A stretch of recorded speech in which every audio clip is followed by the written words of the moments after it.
Hello and welcome back to Far Beyond the World. We will be continuing where we left off, which is right after you decided to relieve your stress at night. Let's continue. I wake up with a long, satisfying yawn, as if I've had the best night's rest in my life. I dart my gaze to the floor, meeting with embarrassment the crumpled up loincloth lying there. It's not like I haven't done anything like this before, but it still feels slightly awkward. Usually, I used to focus on some erotic fantasies, but here I am simply hoping for one to come true. I mean, it's half his damn fault for edging me like this, but considering our conversation, it doesn't feel right to fantasize about him. At least, not while we don't know where we stand with each other. He is hot, though, I'll give him that, and he knows how to flaunt it. I pick up my improvised tissue and walk into the kitchen. I hang back the cloak and get some water into the bowl. Very much aware that their sense of smell would pick up on any irregularity, I wash myself thoroughly with a bar of soap. I definitely do not want to have that conversation. Especially not after Varissa's vivid description of their sex life. I also wash the loincloth of my shame, removing all evidence of my self gratification.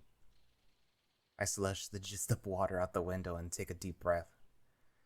You'd think that they would smell that if they were to pass by. At least one thing didn't change for me, the remorsefulness after a wank. It's a very familiar sensation, so it's not the first time that I feel like this, that's for sure. But perhaps now I'll be able to keep my head straight. To my surprise, I'm not visited in the morning, but I have enough nibbles to scrounge up a decent breakfast. Mindful of what I was told the other night, I stay inside, impatiently observing the doors in hopes that someone will come to visit. But hours pass, and I'm still alone. My chin slides from a comfortable perch in the palm of my hand, and I'm stirred back up. I blink the bright light of the afternoon and look around. Still, no visitors. This begins to worry me, as it means that the elders are setting the entire village on edge. They're coming for you. I feel my heart sink, but only momentarily. If that were the case, if they were about to arrest me or execute me, it's not like I would be able to do anything about it. Besides, there's no proof of this. I trust Varissa's plan. She's a fool. I promise to God I will make a copy of that damn tattoo if only to shut you up. Good. Means you can listen. I take a deep sigh and look around the room. I've cleaned everything thrice over already. This house would make Cinderella's stepmother stop her bitching. Not a speck of dirt to be found anywhere. I'm completely out of things to do, and as always when I'm idle, the shadows become chatty. I'm not about to entertain this anymore. I simply grab the different books lying around the house and bring them to the table. There's 5 of them in total. The Tiger Rebellion, 6 Tribes of Turnen, A Brief History of Freyfall, Avis's Guide to Culinary Delights of Avalon. A cookbook of sorts. I flip through the pages, seeing recipes for a whole plethora of dishes. They seem to be organized by regions, and as I skim through, I notice that some pages are marked with folded corners. I ruffle through the book until I arrive at such a spot to be greeted by the chapter's big lettering, Staples of Freyfall. Freyfall, more so than any other region in Tigeron, is infused with the dietary habits of humankind. The food here is robust and usually accompanied by a selection of root vegetables, steamed, boiled, or sautéed. In this chapter, you shall find all sorts of pastry, bread, and pie recipes, as well as a good assortment of stews and casseroles. As in my treatise on the Heartland cuisine, you will find, my dear reader, the humans and tigers have one other thing in common, their sweet tooth. So, rest assured that your selection of desserts will be mighty enriched by the end of this chapter. So Rannoch uses to learn what to feed me? I smile, realizing how exciting this must have been for him. He found a creature none of his kin have ever seen. I bet those were the very few, if not the very first books he actually read in his whole life. all to get to know me. It makes his appearance at the foot of my bed the very first night that much more understandable. I flip through the remaining pages, and true to her word, Avis describes various stews, pies, and even a few different bread variations. Page with the sourdough recipe is also marked with a fold. I can imagine him sitting here, going through the book late into the night, trying to understand how to accommodate me better, while taking curious glances at the bedroom door. I look back towards the bed, almost able to see myself lying there unconscious. My vision blurs as I'm getting slightly emotional, and I rub my eyes clear. I miss that damn wolf so much. I close the book, realizing it doesn't exactly help me steady myself. The last and the smallest of the tomes is a booklet no bigger than a personal notebook, and it seems to be just that. Ailments, injuries, and curses. It seems to be some sort of medical diary made by a doctor who described different diseases and injuries he encountered, leaving a detailed account of how to treat them. There are some wacky parts where the male describes various curses he battled with. Unlike with the cookbook, this one doesn't have any marks, so it seems it wasn't much of use to Rannoch. I mean, I turned out not to be injured. If I were ill, they wouldn't have known that unless I woke up. As for curses, I laugh at my own stupidity, but I decide to entertain a wild thought. I skim through various curses, trying to find any involving hearing voices. But it doesn't seem to be a serious treaty on that matter. Most curses described here are benign in nature, like being cursed with bad luck or a curse of spoilage, which supposedly rots away all the food in the household within a day. Witchy hacky nonsense. I toss the tome aside, pretty much losing my interest in it. So much for killing time. I dart my eyes back to the 6 tribes of Turnen and decide to give it another skim. Not much of a newfound information apart from the last page. At the very end, missed by me on the first read, is a little map of the entire region. I gaze at it curiously, seeing different tribes noted on the parchment, with their main settlements marked with a circle point. I guess this village is quite deep in the woods. I look towards the north border with Gilderin, and that's where the Vortigern wolf rules. If what Vol said is true, and it took Rannoch 3 days to get there, how big is this forest? How much distance can a person cover in a day? 20, 30 miles? I'm spitballing here, but if my estimate is anywhere near the correct answer, that would make the border almost 100 miles away. That can't be right, can it? I look back to the map and measure the width and length of the entire region. It's at least 10 times that east to the west and 6 times north to the south. That's like 1,000 miles by 600. It would make this forest huge, at least the size of a big country, which makes me more confused about how I ended up here. I really can't recall being in the forest to begin with. In fact, the harder I think about it, the more I'm convinced that everything began in this cottage. Waking up in that bed was the first lucid moment of my existence here, which means that whatever my life was before waking up here, it was out of this world. I don't belong here. Whatever brought me here wiped my mind clean of any memories, but there are echoes of things resonating in this void. I can feel it with every fiber of my being, but just as before, the very idea of it filled me with dread. This time around, I feel rather encouraged by the concept. This feels like an adventure very few were given a chance to undertake, and the choice being made for me, all I can really do is revel in it. It does leave only one question. Why me? What's so special about me? Nothing. You are nothing. Takes one to know one. I mean, it is rich coming from an ephemeral whisper. At this moment, you're basically a cosmic fart. You even linger around like one. You don't like that, do you? I can sense its anger as it's being dismissed so easily. 2 of us can play this game. You're just a pawn. And you're meant to be the player? I mean, manipulating my emotions might have worked if you were a tiny bit more subtle with it. But now, I know there's something wrong with me. know you're there, whoever you are. I mean, I might be just mad, but considering I'd rather stay on the hopeful side of things, I'll go along with you being real. Which means I'm possessed. I shrug. Normally, I would probably freak out at that realization, but considering that I've woken up with a bunch of werewolves, gotten stabbed, and now at best face a threat of war and an execution at worst, condescending whispers are somewhat low on my list of worries. Damn.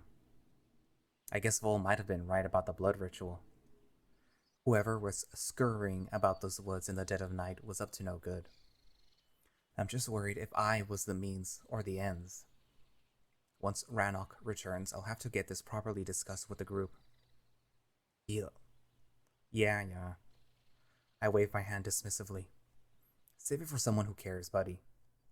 I'm seriously done with you for now.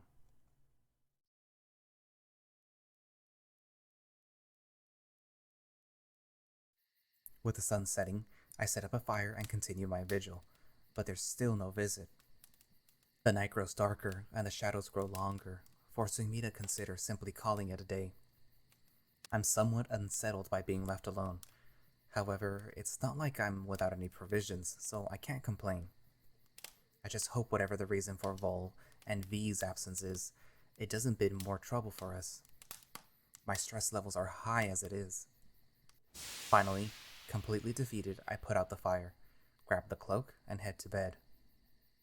Being bored out of my wits, it doesn't take long for me to drift off, especially snuggling into the crumpled cloak. A knocking on the window wakes me up. I rub my eyes lazily, noticing that it's still night. I approach the sill, my numb fingers fiddling with the latch for a moment until I finally manage to unlock the window and open it ajar. To my surprise, I find Verissa standing outside between the lines of our laundry. I have expected Vol to repeat our first night's encounter. I hope everything's alright? I mutter, still rubbing my eyes.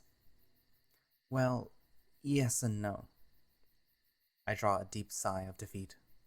Of course, why did I expect anything else? The elders were wasting half of our day interrogating everyone about you and Rannoch, while the other half was wasted at the villa when the chief summoned us to question about the elders. What a palaver. Yeah, whatever that means. So that's why you were away today? Yes, sorry about that. Both me and Vol were held up, and I didn't want to endanger Cora further. Endanger her? I blink, slightly confused. Didn't she tell you that she was also interrogated, mainly about the food and who's paying for it? Oh, yeah, she did mention that. Well, Fithrir didn't like it one bit, so he forbade Cora from getting involved with you. Damn.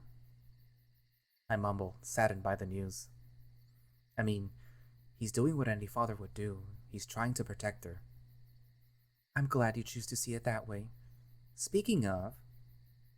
She slides a fragrant linen parcel onto the sill, and as I unfurl it, I find a quiche and a collection of fruit pastries. Is this from Vitrir then? Nope. He's still at the villa. And there's only one other person that could have made those. I state plainly, watching her smile. So much for not getting involved with me, eh? I chuckle, pulling off a piece of the quiche and stuffing it into my mouth. I'm not starved or anything, but I was going on through the day on just nibbles. Cora's quite independent, and she took a liking to you. The feeling's mutual. I smile, enjoying the delicious, moist quiche. This little gift immediately lifts my mood, but I see there's more to come as Verissa's practically beaming with a very impatient smirk. What? I've got some good news for you. Oh, I could use some. Rannoch's coming back. I stop, gaping at her in disbelief. How do you know? We heard it over the howl. The howl? Or... I know. It's a bit confusing. She brushes off with a chuckle. Our actual howls convey short messages, and they can be heard over quite some distance, especially out in the open. Yeah, Rannoch said something to that effect. I see her smirk intensify. Oh, he did more than just say it, didn't he? She lets the question hang for a moment. Quite a lot of us could hear his little demonstration. I blushed slightly, reminded of our evening together. Yeah, I might have pushed him to it. Anyway, one of the outer sentries passed on a howl he overheard. Rannoch's just a day away. He should be here around tomorrow evening. I cover my lips and jump up with joy, like a little kid who just had his wish granted. Oh God, yes! I exclaim, causing the female to shush me. Sorry, just I was so worried. I try to control the waterworks as my eyes begin to gloss. It's fine, just be happy, but quietly. So, did he find the missing packs? Well, he only found one of them. What about the other? That's the mystery we'll have to solve tomorrow. Her voice slightly wavers. But the silver lining is that Rhaegar's pack is all accounted for, and considering their pace, it seems none of them are seriously injured.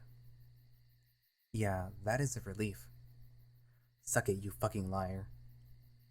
Anyway, tomorrow is going to be quite busy. There's a lot of preparation to do.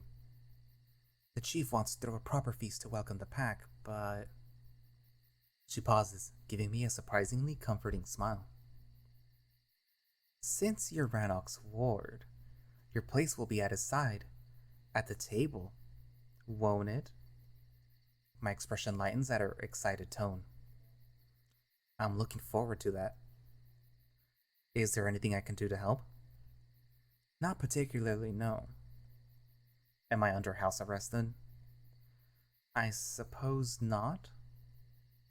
She sounds hesitant. Aldris and Dran did their digging, so they're most likely out of our hair for a while. If you have some errands to run, feel free. Just, you know. Yeah, don't coddle up to every wolf I meet. I laugh out. He can be taught. She jokes and is about to depart when a thought strikes me. Verissa? Yes? I actually have a favor to ask of you. It's about Rannoch. I was wondering if there's anything he likes to eat that he doesn't get to enjoy often at feasts. Cheeky devil. She smiles, giving me one of her telling gazes. No, it's not like that. It's just, he was working so hard to accommodate me here, spoiling me with food all the time. I would just like to do something meaningful to return the favor. There is something that would make his heart melt. Really? I almost blurt out excitedly, and she smirks again in that teasing fashion. Come on, just tell me. Very well. Rannoch has a sweet tooth. Always had. When we were pups, our den mother used to prepare pork with apples and mustard. Rannoch couldn't have enough of it. Ever since she joined the ancestors, I haven't seen the dish around. Not many of us like fruit with our meat. That sounds quite complicated. Not at all. It's a simple dish. I can give you the instructions. I frowned in a slight apprehension. If you know how to make it, couldn't you help me? I thought the whole point of this was for you to do something meaningful for him. My involvement would make this moot, no? I guess you're right. I concede, though my expression still betrays reluctance. I'm sure you can manage a simple recipe. I mean, I can try. So, how do I go about making this dish? It's all quite simple. You even make it in one skillet, she says with the confidence of a salesperson. First, you wedge one apple and fry it up a little in some butter until it's nice and golden, and the juices create a glaze. But as with every sales pitch, there's an asterisk, which I immediately spot. It's spring. Where would I get an apple? Oh yeah, you're right. Her confidence wavers, but only for a moment, and the female snaps her fingers. I know. There should be some dried slices at the villa. They use them for punches and such. You could just soak them in water and then fry them up. Am I even allowed to go there? I don't see why not. She shrugs. Especially if you keep to the bunnies. I doubt anyone would even notice. Besides, you're Rannoch's ward. If you're spotted, just say his name, and you should be left alone. I mean, you are doing it for him anyway. Yeah, good point. I nod, actually confident that this could work. Despite the possible risk, I'd like to at least try, if just to do it for him. So, once I soak and fry the apples, what then? Then you fry the pork in the glaze until it's golden brown. Once that's done, you add a cup of broth, some sage, and a dollop of mustard.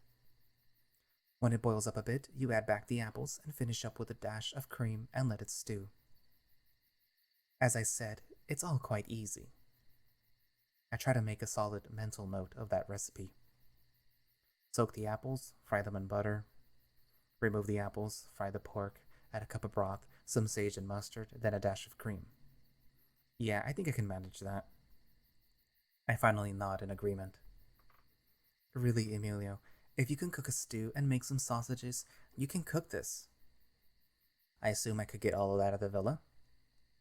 Yeah, they cook meat every day there, so there's always some broth around. Okay, thanks for your help. No problem. She smiles happily. It's a lovely idea. I'm sure Rannoch will appreciate it. A perfect welcome home gesture. I'm glad you think so. Sweet dreams. The female waves and walks off. Sleep well when you do. I call out, shutting the window and returning to bed. Considering my impatience at seeing the wolf, I'm very happy to know that I have most of the day organized. I guess I'll go to the villa straight in the morning to get all the ingredients ready. I'm sure Vol will be more than happy to give me some of the cuts for Rannoch. Yep, tomorrow's going to be a great day. And with that thought, I snuggle into my blankie, taking last sniffs of my Rannoch substitute. Tomorrow I'll have the real deal besides me. As I drift off, I'm trying to recall the recipe to make sure it'll stay with me when I wake up. Fry some apples in butter. No. First soak the apples. Remove the apples and fry the pork in the glaze. Add some broth, sage, and mustard.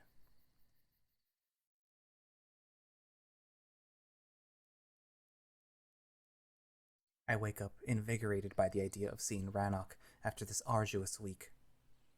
I mean, I'm not going to complain. I'm sure trudging through the woods to reach his missing packs was much more of an adventure than me serving one lunch at his dad's place. But still, today we're out of limbo. Whatever his decision is, I just want to brave the storm with him at my side, romance or no romance.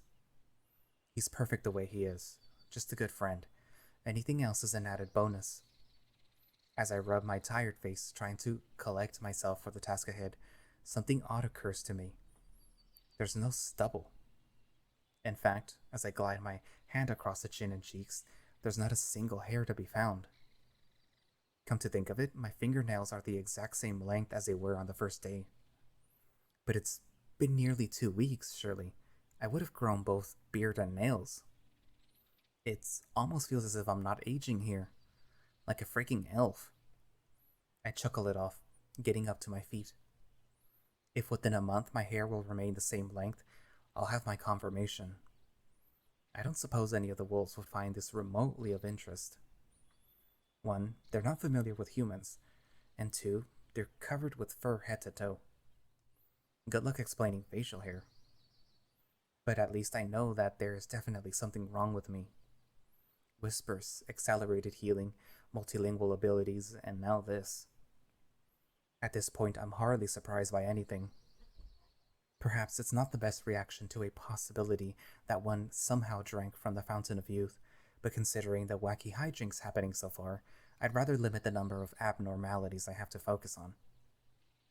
Either way, today is about Rannoch, not about my possible superpowers.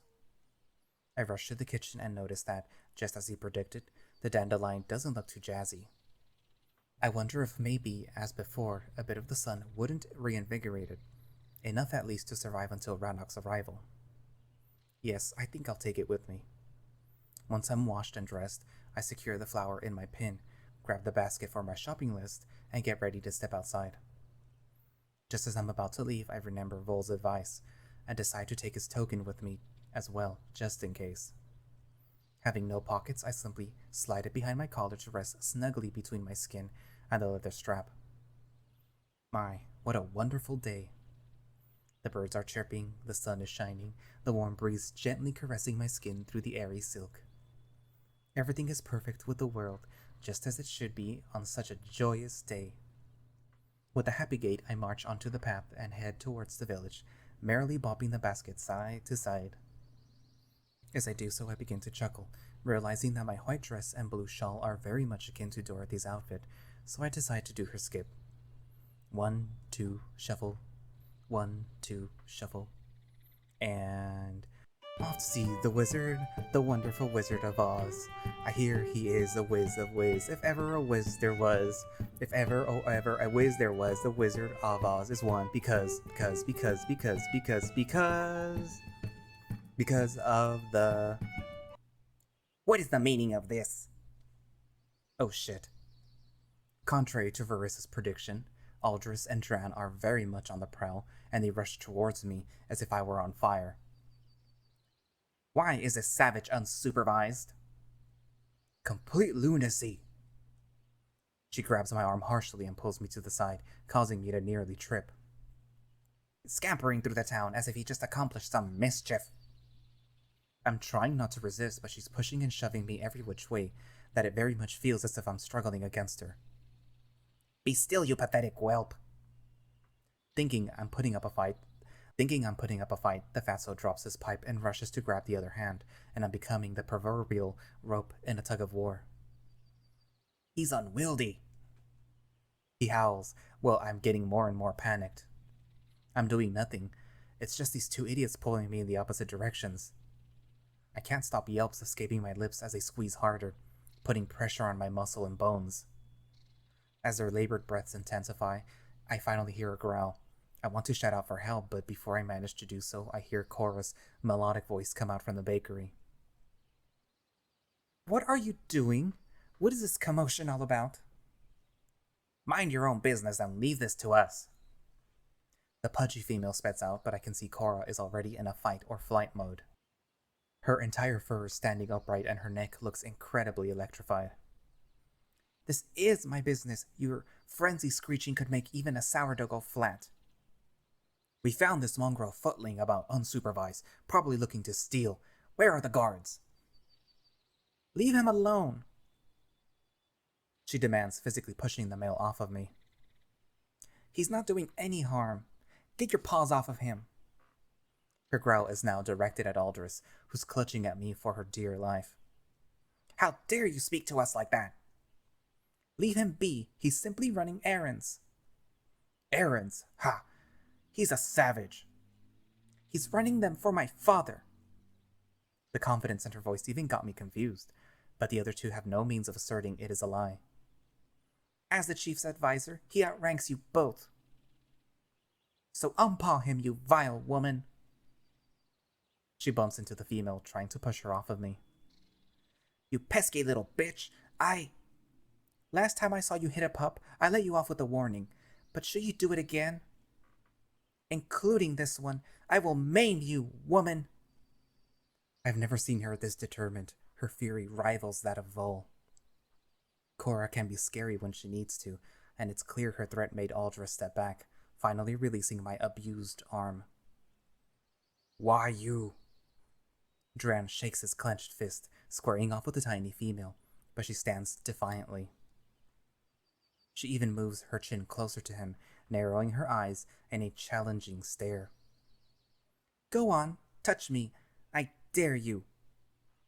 She sneers in a contemptuous tone. Just lay your paw on me and give me a reason to slit your throat where you stand. I didn't even notice when she pulled out a small dagger from underneath her skirt. Dran also did not see that coming, judging by his complete shock. Why, I never... Well, now you have. Cora mocks him and sweeps her arm around me in a protective gesture. I feel both petrified by those old lunatics and entirely taken by her defiance. Mark my words, Missy, I will make your life extremely difficult.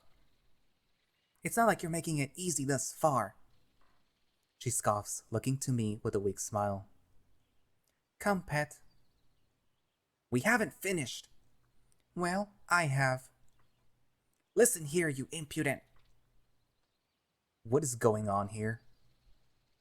Aldris was about to continue the spat when both she and Dran jump up at Vol's sudden appearance. Thank God for him. Nothing unusual. Cora rolls her eyes, still very much tightly embracing me, drawing Vol's attention to my abused arms.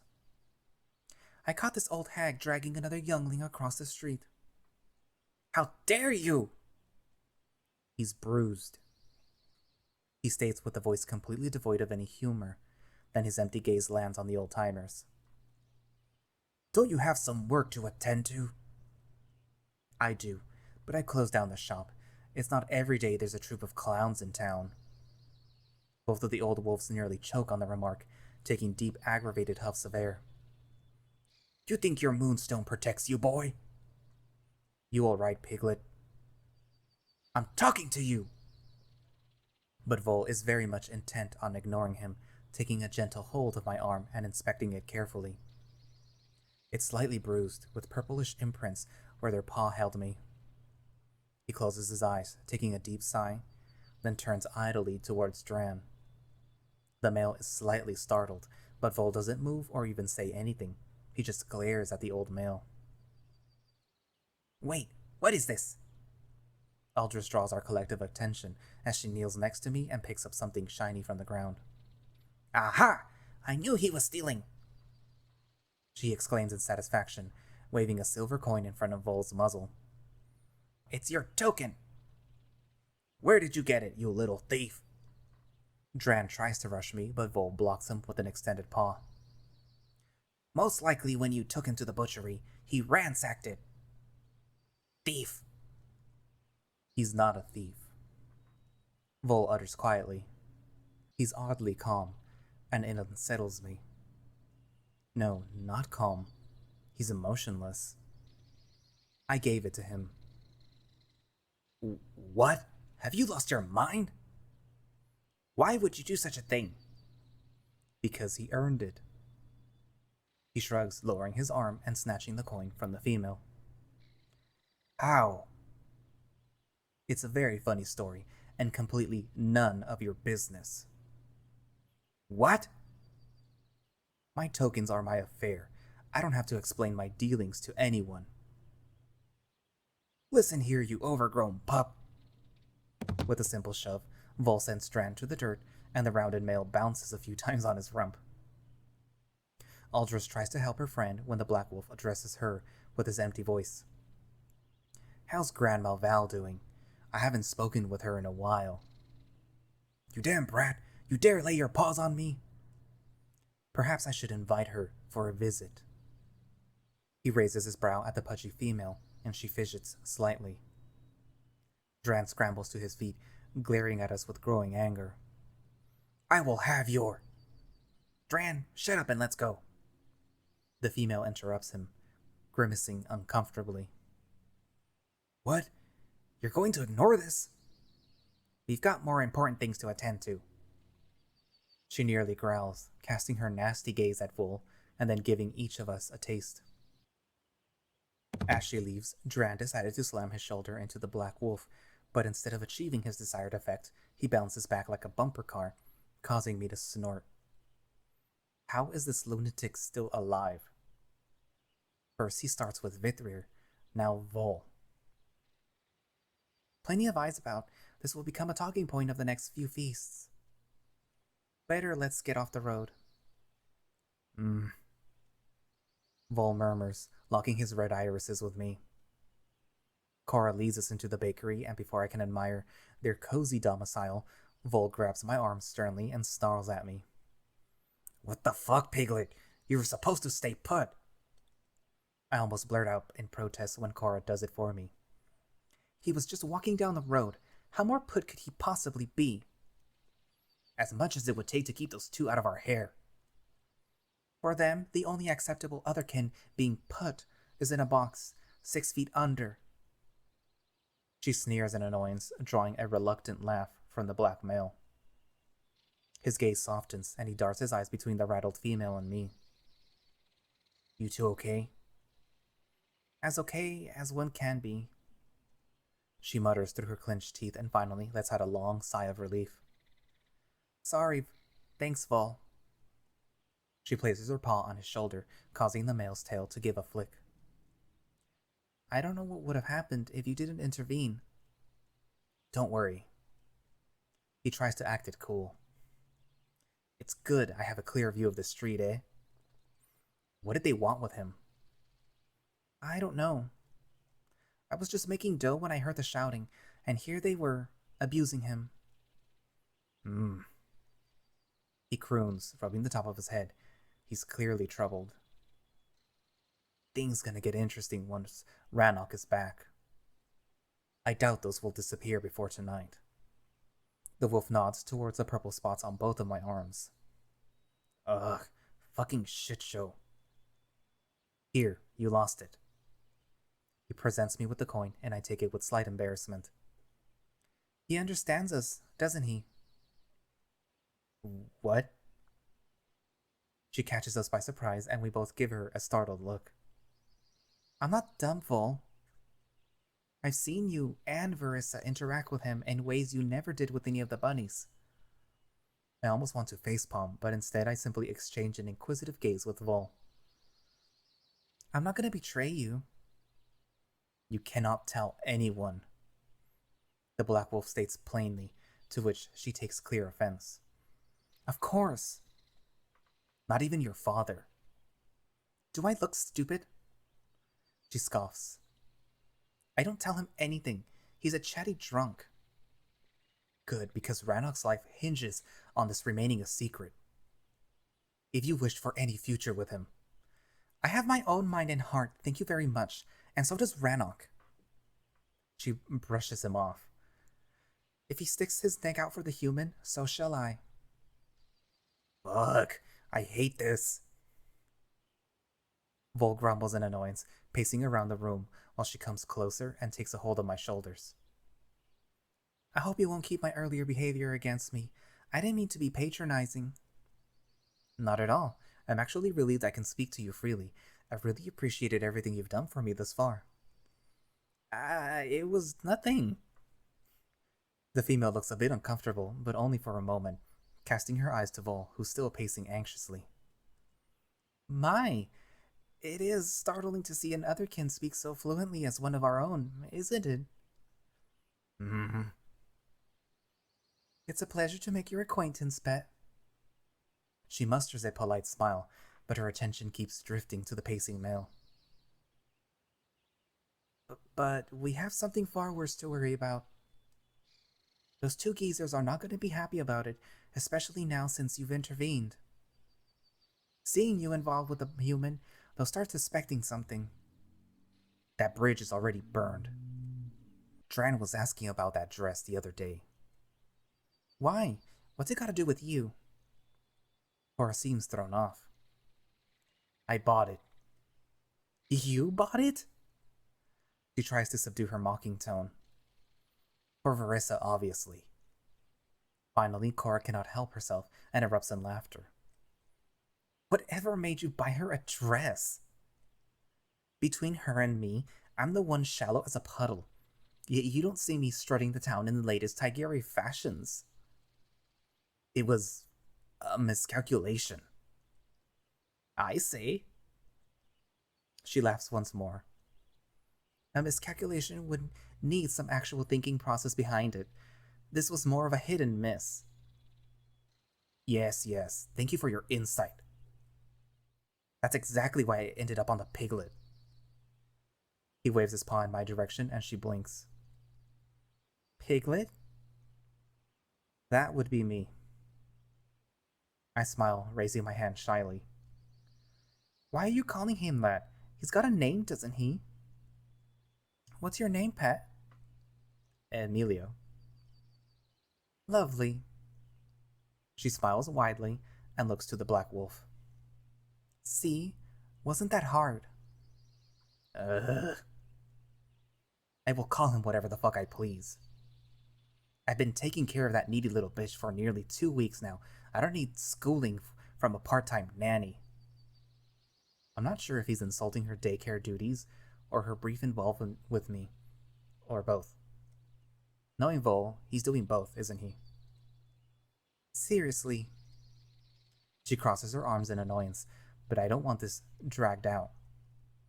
I place my hand on her shoulder and give her a confident smile. I don't mind, really. We've got more important problems than Vol's personal charm. She snorts at my comment and shakes her head.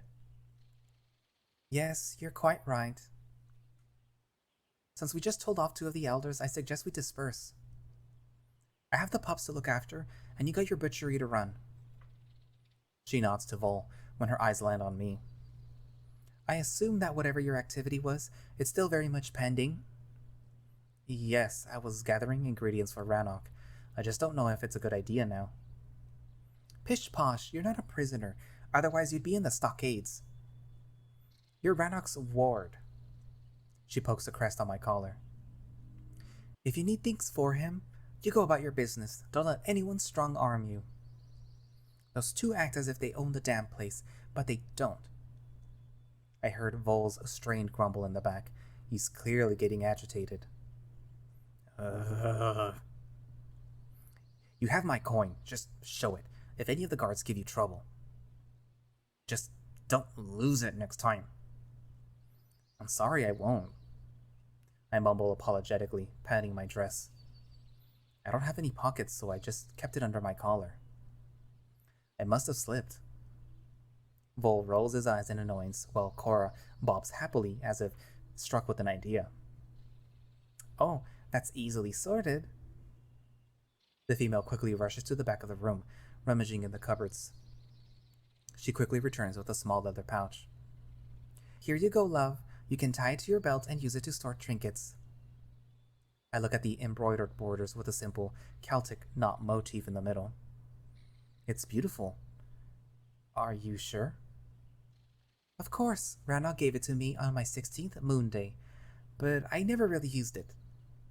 Seems like both missed their marks with gifts, huh? I slowly become a repository for unwanted knickknacks. I just tying the pouch to my waistline and causing Cora to laugh. They try, bless them. At the end, it's the thought that counts. He made it himself, you know. Oh? I mutter, depositing Vol's coin into the pouch and looking at it with renewed admiration. It very much seems like a work of professional craftsmanship. He'll be glad to see it on you, I'm sure. Yeah, I hope so. My smile slightly wavers as I take a discreet glance towards the street. I feel quite defeated. Rannoch left me for just a week and I've managed to fuck up our little secret without even trying. As nice as Cora is, this wasn't part of the plan. And then there's Tano. As expected, the female picks up on my shift and looks at me with a worried expression. I'm sorry we cannot be of any more help, love. No. I protest. You've been absolutely brilliant. It's just... I sigh, casting my uncomfortable gaze towards the path. Those two and a few others really scare the living soul out of me. This is a wolf's den. You cannot be a sheep here. I raise my brow in surprise, immediately drawn back to Enel's analogy. We'll make a wolf out of you yet. She corrects my dress and unfurls my shawl, which got tangled in the spat. Right, I'll escort him to the square. Great, because I actually need some meat. Good, so we all know what to do. Cora smiles in agreement and walks behind the counter to her workstation. I'll be seeing you later, Pat, and we'll have some catching up to do. I'm looking forward to it. Not as much as I do. As we step outside, Vol stops for a moment and takes a deep breath. He holds it for a while, and I feel slightly worried. You okay? I'm fine. He cuts off, throwing his gaze towards Rannoch's cottage and the forest. I told that idiot not to get involved. that we would get in too deep. Now I'm practically drowning in this bullshit. I feel a little uneasy at his comment, but I decide to touch his arm to reassure him, only to have it brushed off. Not in public, Piglet. He grumbles and finally moves towards the shop. Despite Vol's notoriety, every single eye is drilled into us. The fishmonger sorts his fish, but his eyes are hooked into my flesh like a fishing pole. Even the blacksmith calls out a curse as he hammers his finger due to his straying gaze. Every wolf passing by or working in their shop looks at us intently. For fuck's sake! Vol nearly snarls in anger and I can see his fur bristle. Once at the butchery, his paw grabs my neck and he shoves me into the back room. Before I get to say anything, his paw slams on either side of me as he pins me to the wall. What the fuck are you doing, you idiot? I saw you skipping through the town, almost begging for someone to thrash you. His angered maw snaps in front of me, and his jagged fangs start to affect my heart rate. I was happy. Happy to get killed? You're fucking useless. Now even Cora knows. I'm sorry, Man up, Piglet! He shakes me hard and shoves me to the floor. This isn't a playground. You're literally fucking with our lives here. My breath speeds up and I begin to hyperventilate. At first, I think it's another panic attack brought on by his anger. But now I realize I'm not scared. I'm angry. Not even angry. I'm furious. Always a pushover. Fuck off! I shout out, locking my exasperated gaze with his startled eyes. I get up to my feet and look at him, utterly fed up. I was happy because Rannoch's coming back. He's the only person I can trust or rely on in this loony bin. I'm done with being treated like a fucking hostage. I try to shove him, but the wolf doesn't budge even an inch. I cannot wait for the day when I finally get to leave this fucking shithole full of fucking maniacs. I finish my rant, my rattled chest rising and falling in quick succession, but Vol seems unimpressed. You done? I allow myself a few more huffs of air before I exhale in resignation. I am done with everything. I exhale pitifully, again feeling my emotions spiral out of my control. I can feel the entity pushing against my psyche. It takes all the strength I have not to break.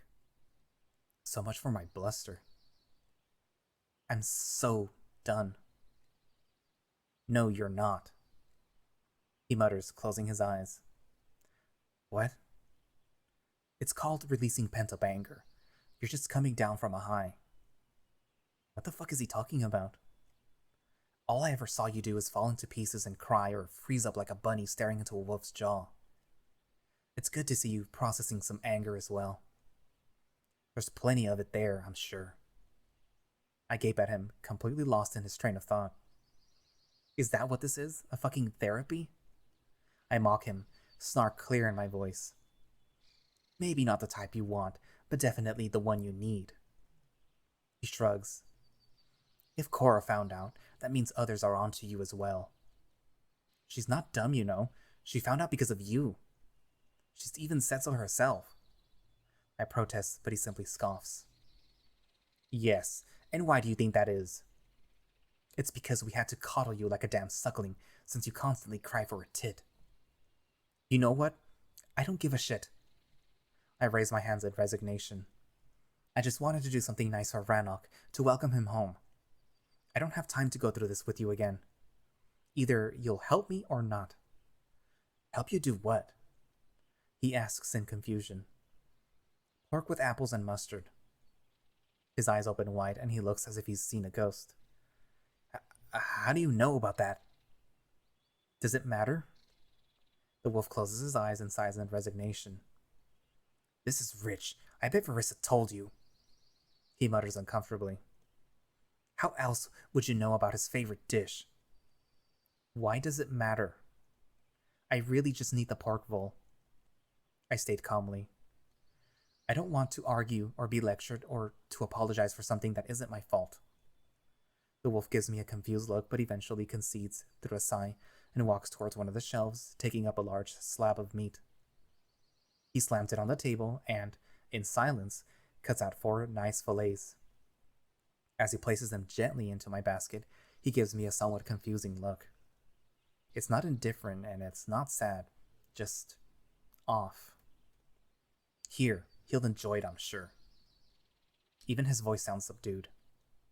What's going on? Ugh, fuck, why do I have to be their emotional support blanket? You're all over the place. I state plainly, stopping him as he was about to leave to the shop front. You're dead emotionless when facing those old pricks, then acting all cool and nice in front of Cora, then nearly tackling me again. What the fuck, Vol? I demand, and I see his ears flop slightly. I didn't want to get involved, but I did. For him. Now everyone gets involved. Everyone fawns over a fucking human. It's like you're some sort of psychedelic drug, making everyone abandon their senses and cry for more. He speaks calmly and slowly, but despite outward calm appearance, I can sense he's seething inside. They're just trying to help. They're trying to get killed! He finally snaps, locking his angered gaze with me, and I can see his form tense. Standing up to those two is suicidal. When I saw them hassle with you, I thought, good, it'll teach him, but Cora had to run out, eager to pick a fight she couldn't win. She's more than capable. He's eager to dismiss everyone who's smaller than him, but she has shown her fangs.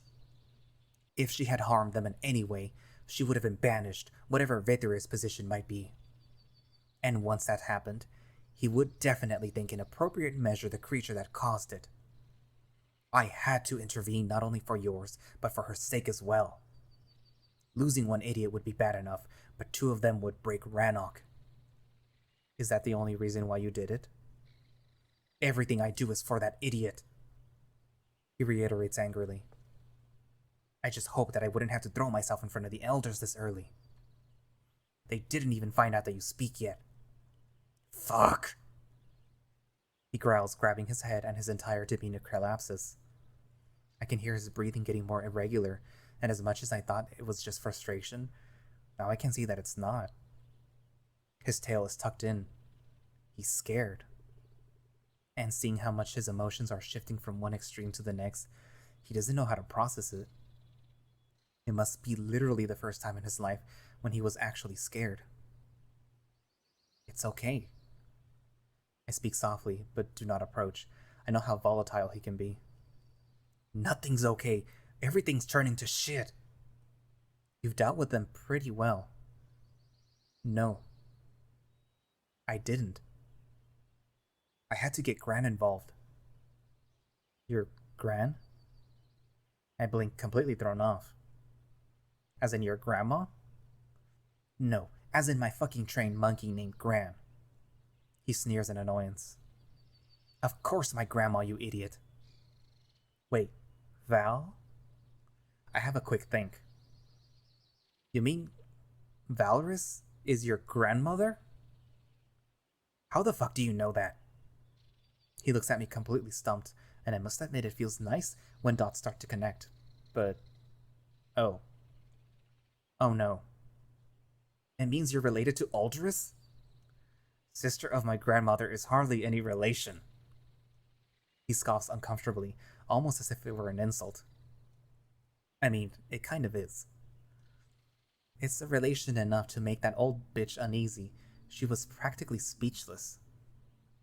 Again, how the fuck do you know about Val?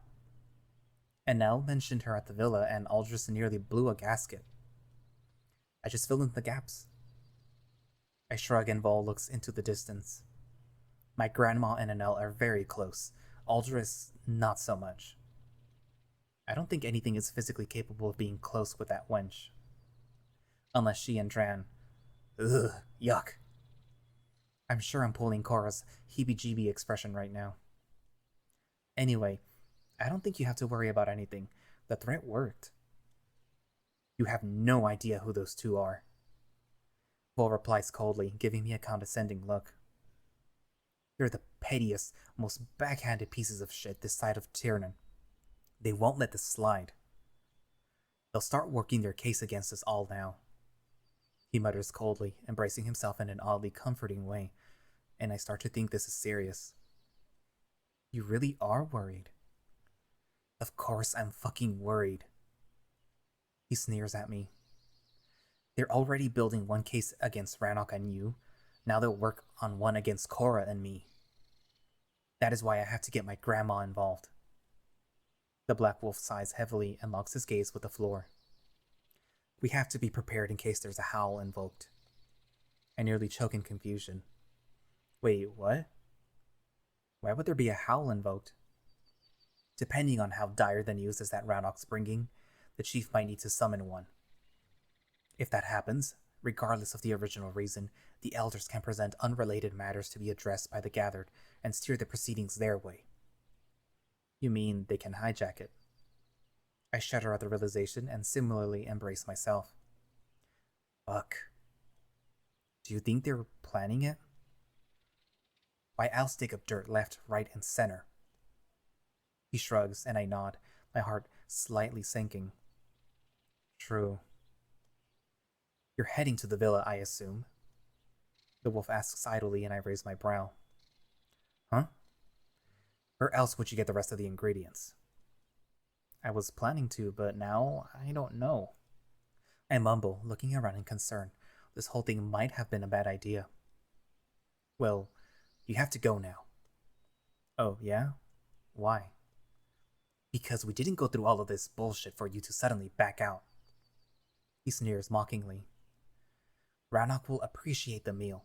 His enjoyment might be the only good to come out of this whole debacle. I'm not convinced and look at him inquisitively. Besides, I need a favor.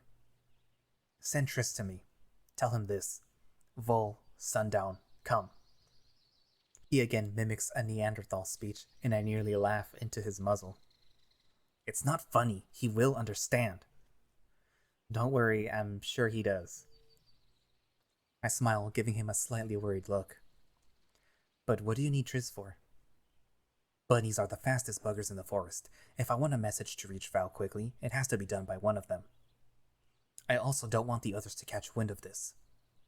Oh, okay, I'll let him know. I nod and proceed towards the doors when his paw lands on my shoulder and squeezes slightly. And for fuck's sake, Piglet, be careful. I will. I nod and leave, carrying my basket towards the Sullivan Road. I'm pretty sure I'm saying that word wrong. So, that was an eventful little scuffle we had with the elders, huh? Hopefully that's not going to lead into some more trouble down the line, but knowing them, and given what Vol said, it probably will. Hopefully, Vol's grandmother will have some sway and will be able to mitigate anything that happens, or, they just get rid of the two elders. That would probably be the best case scenario. But we'll have to see in the next episode, or maybe even in the next update. Who knows? But anyways, thank you all for watching/listening. If you would like to play Far Beyond the World yourself, there will be a link down in the description. If you would like to support the creator, there will be a link down for their Patreon. And if you would like to follow the creator on Twitter, there will also be a link down for that. And I guess I will see you guys in the next episode. Bye-bye.